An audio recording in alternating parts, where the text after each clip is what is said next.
Second example from Papua New Guinea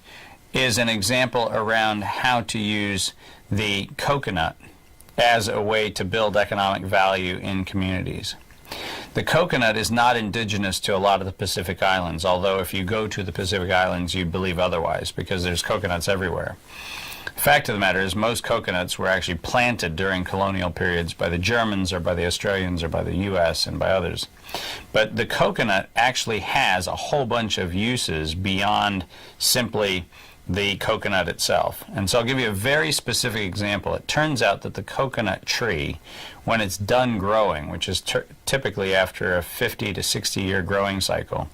serves as an ideal platform to grow pepper. And the way in which you plant pepper around the edge of a coconut and the way in which you cultivate pepper around the coconut actually serves as the ideal post to actually get pepper to grow up off the ground so that you can actually increase the harvest of pepper using the decaying remnants of the coconut tree that's no longer in service. So one of the things that we're doing is to stay with the knowledge of how you integrate second use and tertiary use of coconut fields. When the coconut palms are no longer serviceable from the standpoint of being coconut palms, we're actually looking at how communities have used the coconut tree for other forms of engagement. And what this allows us to do is it allows us to understand how to migrate from one particular crop dependency to another. The cool thing is that it also opens up a great deal of knowledge exchange so that people can start sharing networked associations and uses for their knowledge about what to do with a resource that in our classic sense of resource worldview would have been done with its useful life. The best thing to do with a coconut when it's no longer producing is get rid of coconuts and plant something else. Well, it turns out that by not looking at coconut as a resource that is only the thing up in the top of the tree, but you're actually looking at the coconut now as an integral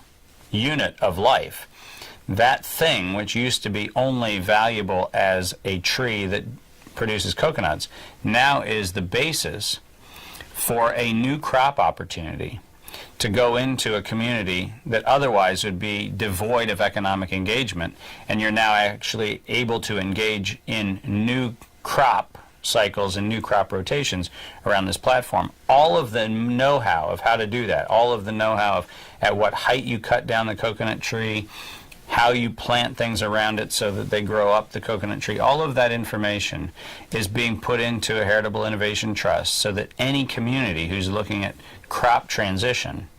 can actually use that information, can add to that information, can grow information so that ultimately what we have is a much more stable bioorganic farming method coming out of something that would have otherwise been viewed as a clear-cut opportunity to just wholesale get rid of the organic matter and start over. So there's a whole bunch of these types of examples, but the framework always brings about this conversation that says that the resource worldview, which identified a single utility for the thing that I used to be working with, is now shifting towards a worldview that says that honoring everything that's there, how do I use as much of everything that's there for the next as possible? So you once again reintroduce this generational shift, the notion of not only people moving from one generation to the next, but the actual land and the